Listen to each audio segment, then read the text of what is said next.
Hello everyone, हाजिर हुए series के थर्ड पार्ट के साथ, जहां पिछले एपिसोड में हमने देखा था कि हमारे हीरो को सोल बोन नाम का वो पावरफुल स्टोन मिल जाता है, जिसके मेथड को प्रैक्टिस करते हुए वो एक ही रात में ब्रेक थ्रू कर चुका था। पर इस बात का किसी को पता ना चले, इसलिए वो सबके सामने वीक बनने की एक्टिंग करता है। मार्केट में वो जिस शॉप से सामान खरीद रहा था, कुछ दो गुंडे आकर उस शॉप के सामान को बुरा बताने लगते हैं। तभी वहाँ उसी सीनियर की एंट्री हो जाती है, जिससे हमारे हीरो की ऑलमोस्ट फाइट होने वाली थी। वैसे अब तक तो यांग को सारी कहानी समझ आ जाती है, लेकिन वो फिर भी इस कहानी को अंत तक देखना चाहता था। इस पार्ट की स्टार्टिंग में दिखाते हैं कि वो दो बदमाश उस सीनियर सूमो को वहाँ देखने के बाद काफी ज्यादा डर जाते हैं। वहीं सूमो तो वहाँ का सेवियर बनते हुए उन सभी को प्रोटेक्ट करने की बात कर रहा था। उन दोनों चमचों को डरता हुआ देखकर सूमो से कहता है कि तुम दोनों तो हट्टे कट्टे नजर आ रहे हो, फिर तुम लोगों को पॉइजन किसने दिया। अब ये देखने के बाद तो वो मोटू मैन अपने भाई से कह रहा था कि जल्दी से एक्टिंग करो। अपने मोटू भाई के इशारा मिलने पर वो पतलू एक्टिंग करने लगता है जैसे कि उसे काफी ज्यादा पेन हो रहा हो, उसकी बहुत ज्यादा तबीयत खराब हो। और फिर इस फेक एक्टिंग को दिखाते हुए वो मोटू कहता है कि देखा देखा आपने, मेरा भाई कितना ज्यादा बीमार है, लेकिन मैं फिर भी इसकी जान को खतरे में डालकर इसे शॉप तक लेकर आया हूँ, ताकि जो हमारे साथ हुआ वो और किसी के साथ ना हो सके। मैं इस इविल बॉस के इविल कारनामे सभी को दिखाना चाहता हूँ, जिससे कि इसका दुकान बंद हो जाए। अब उसकी इस बात पे तो वो सीनियर काफी ज्यादा गुस्सा होते हुए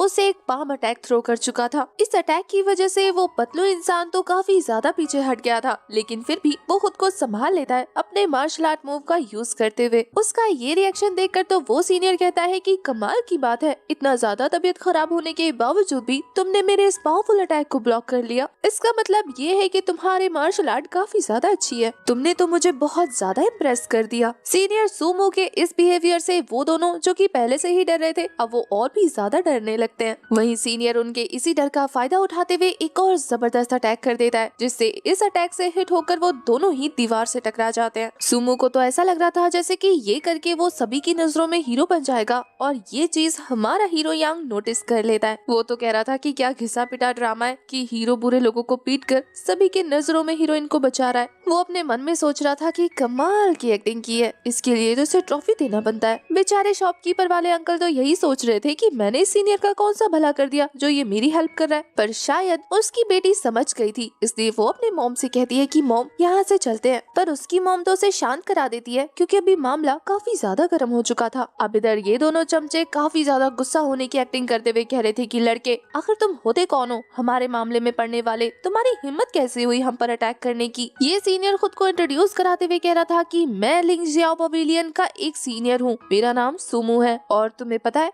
मैं वहाँ के चीफ डिसाइपल्स में से एक हूँ। मेरे एक इशारे पर यहाँ तुम्हारी खटिया खड़ी हो सकती है। अब लिंगजियाओ पवेलियन के स्टूडेंट होने का नाम सुनकर तो इन दोनों का रवैया ही चेंज हो जाता है। ये दोनों उसके आगे झुकते हुए कह रहे थे कि ब्रदर, हमसे गलती हो गई, अगर ये शॉपकीपर आपका रिश्तेदार है तो फिर आज के बाद से हम इसे कभी परेशान नहीं करेंगे। ये बोलने के बाद उन्होंने तो अपने हिस्से का काम बखूबी निभाया था। उनका काम खत्म होने के बाद सीनियर सुमो ने आंखों से इशारा करता है कि अब यहाँ से निकलो। वो लोग भी ये इशारा पाकर वहाँ से चुपचाप निकलने की कोशिश कर रहे थे, पर तभी यांग अपनी स्पिरिचुअल पावर का यूज करते हुए काफी स्पीड से उनके सामने आ जाता है, ये कहते हुए कि इतनी क्या जल्दी है। वो लोग यांग को अपने सामने देखने के बाद कंफ्यूज हो रहे थे कि अब ये क्यों आ गया रास्ते में। वहीं यांग तो कह रहा था कि कमाल की एक्टिंग करते हैं आप दोनों, कौन से आर्ट स्कूल से पढ़कर आए हैं। यांग को बीच में टांग अड़ाता देखकर सीनियर सूमो, जो कि इतने देर से रिलैक्स थे, वो काफी ज्यादा परेशान हो जाते हैं। वहीं इधर यांग तो उन दोनों को उठाकर शॉप से बाहर पटक देता है। बेचारे आलू के बोरे की तरह इधर उधर गिर जाते हैं। उन्हें बाहर पटकने के बाद यांग आसपास के लोगों को इकट्ठा करके कहता है कि हम इन दोनों को ऐसे यहाँ से नहीं जाने दे सकते,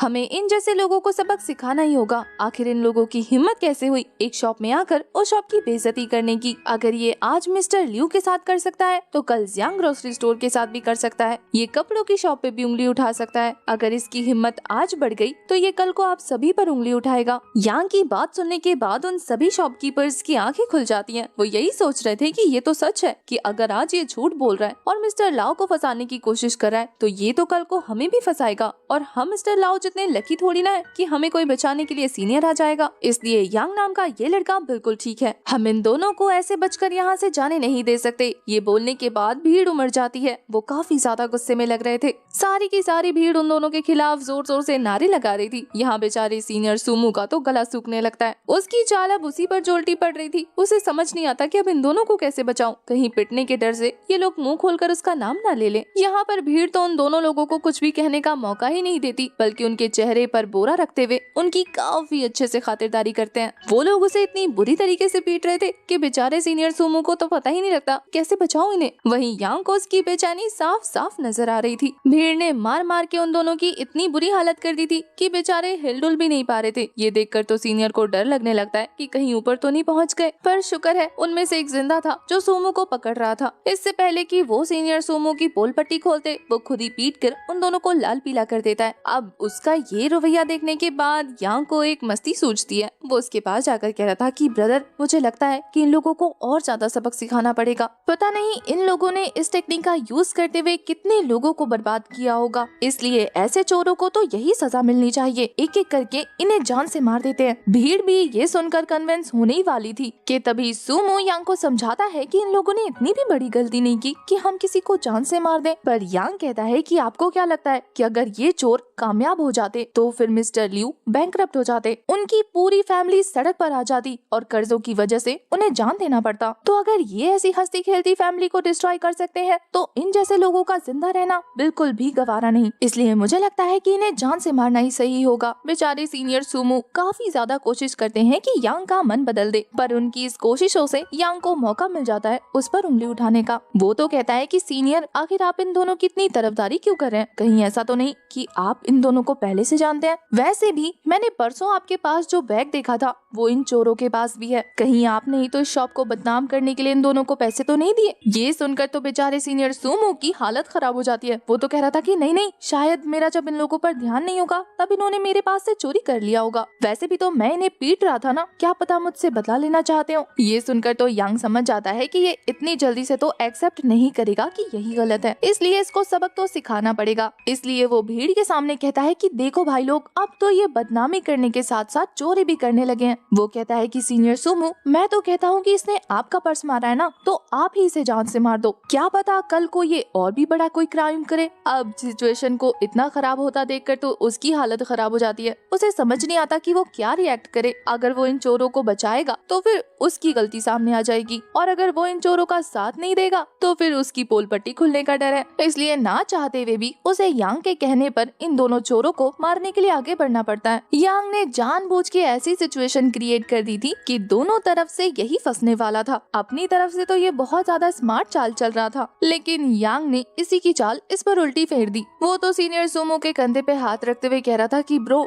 जाओ और जाकर मार दो इन्हें जान से। अब ना चाहते हुए भी दिल पे पत्थर रखकर सुमो को इनमें से एक को मारने के लिए आगे आना पड़ता है। अब ये चोर ये देखने के बाद कि ये बंदा उन्हें फंसाकर उन्हें ही मारने वाला है, वो काफी ज्यादा भड़क जाते हैं। वो सुमो से कहते हैं कि हमें फंसाकर तू हमें यहाँ पे मारने आया ताकि तू हीरो बन सके। वो चिल्ला चिल्ला के वहाँ मौजूद सभी लोगों को बता देता है कि इसी इंसान ने हम दोनों को पैसे दिए थे ताकि हम राइस शॉप में आकर पंगा खड़ा कर सके, और ये हमें डरा के भगाने की एक्टिंग करते हुए सभी के सामने अच्छा बन जाए। हमने इसके ऑर्डर पे इसका काम पूरा कर दिया, अब ये सभी के सामने हमें फंसाकर खुद बच के निकलने की कोशिश कर रहा है। सुमो को समझ नहीं आता कि आखिर वो इन दोनों की बात का क्या जवाब दे, और वो इन दोनों की बकवास से काफी ज्यादा गुस्सा हो चुका था। इसलिए वो अपनी मुट्ठी बंद करते हुए कहता है कि क्या बकवास कर रहे हो दोनों। वो आसपास के लोगों को कन्विंस करने के लिए कहता है कि अब ये दोनों मरने वाले हैं ना, इसलिए मेरी बुराई कर रहे हैं। पर वो चोर तो ये देखने के बाद कह रहे थे कि देखा आपने अब कैसे अपना पत्ता साफ कर रहा है। हमने तो आज से पहले इस राइस शॉप का नाम भी नहीं सुना था, हम तो कहीं और से सामान खरीदते हैं। यही बंदा पैसों की पोटली लेकर हमारे पास आया था ये रिक्वेस्ट करने कि वो राइस शॉप की लड़की से प्यार करता है। उसके फादर को इम्प्रेस करने में उसे हमारी हेल्प चाहिए ताकि वो हमारी हेल्प से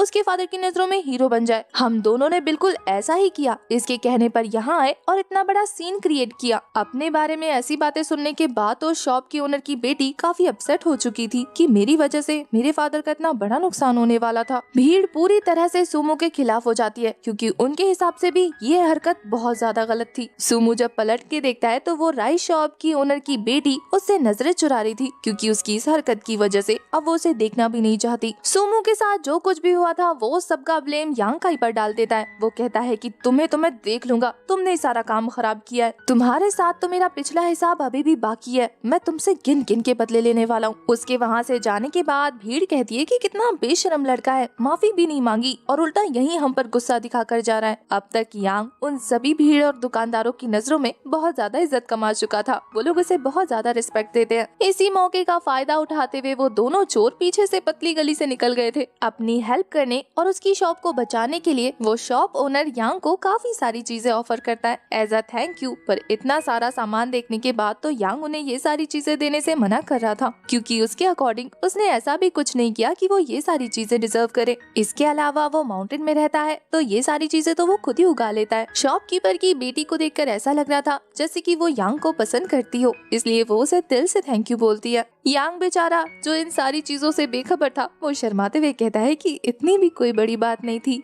आप लोग सच में बहुत ज्यादा कर रहे हैं। शॉप ओनर अपनी बेटी का ये रवैया देखने के बाद समझ जाते हैं कि वो यांग को पसंद करती है। शॉप ओनर क्या, कोई अंधा भी देखकर बता देगा कि वो उसे पसंद करती है। यहाँ वो ओनर कहते हैं कि यांग, आज जो तुमने हमारी मदद की है, कहीं उसकी वजह से ये सीनियर सुमो तुम्हें सेक्ट में परेशान न करने लग जाए। पर यांग उन्हें रिलैक्स रहने को कहता है कि आप फिक्र मत कीजिए, हमारे सेक्ट के अपने रूल हैं, वो वहाँ पर ज्यादा दादागिरी नहीं कर सकता। चाहे वो मुझसे कितनी ही नफरत करने लग जाए, वो मेरा वहाँ पर कुछ नहीं बिगाड़ पाएगा। ओनर कहते हैं कि मुझे तुम पर यकीन है कि तुम सारी चीजें संभाल लोगे, लेकिन फिर भी हमारी फैमिली की खातिर तुमने इतना सब कुछ किया है, इसलिए थोड़ा सा ख्याल रखना, एक्स्ट्रा केयरफुल रहना। मैं नहीं चाहूंगा कि हमारी फैमिली की वजह से तुम्हें कुछ भी हो। उन लोगों को अपनी इतनी ज्यादा फिक्र करता हुआ देखकर यांग को काफी अच्छा लगता है। वो कहता है कि आप बेफिक्र रहिए, मैं आगे से एक्स्ट्रा केयरफुल रहूंगा। इन्हीं सारी बातों के दौरान वो शॉपकीपर की बेटी अपनी मॉम को इशारा करती है कि वो यांग को रोक ले। अपनी बेटी का इशारा मिलने के बाद वो आंटी जाकर यांग से कहती है कि काफी ज्यादा देर हो चुकी है, तो क्यों ना तुम डिनर हमारे साथ करो। अगर तुम हमारे साथ डिनर करोगे तो हम लोगों को काफी अच्छा लगेगा। देखकर ऐसा लग रहा था जैसे कि इस लड़की की फैमिली यांग को पसंद करने लगी है। यांग जब आंटी को देखता है और फिर उस लड़की को देखता है तो वो सारा मामला समझ गया था, और ये सारी चीजें पता लगने के बाद तो वो इतना ज्यादा नर्वस हो जाता है कि वहाँ 1 मिनट भी नहीं रुकता। ये कहते हुए निकल जाता है कि मुझे याद आया, मुझे तो एक जरूरी काम है, मैंने अभी तक अपने कोर्टयार्ड को साफ नहीं किया, अगर एल्डर ये देखेंगे तो वो मेरी क्लास लगा देंगे, इसलिए मैं चलता हूँ। पर अचानक से बाहर निकलते हुए उसे कुछ याद आता है। पीछे पलटने पर वो ओनर की बेटी वहीं खड़ी थी। हमारा हीरो तो और ज्यादा शर्मा जाता है। वो लड़की तो इसके प्यार में पूरी तरह से पागल हो चुकी है। वो उसे उसका चावल का बोरा पकड़ाती है, जिसे लेने के बाद वो वहाँ से 9-2-11 हो गया था। उस लड़की की फैमिली को दिखाते हैं जिन्हें सच में पूरी तरह से यकीन था कि उनकी बेटी यांग से प्यार करती है, और वो इस चीज से नाराज नहीं थे बल्कि खुश थे, क्योंकि यांग बहुत अच्छा लड़का है। इसलिए वो भी यही चाहते थे कि यूए की शादी यांग से हो जाए, जिसके लिए वो भी अपनी तरफ से कुछ एफर्ट्स लगा रहे थे। लेकिन यांग है कि ये सारी चीजें समझ ही नहीं पाया, या फिर समझ कर भी अनदेखा बनने की कोशिश कर रहा है। उसके वहाँ से निकलते ही ये वाला एपिसोड हो जाता है खत्म।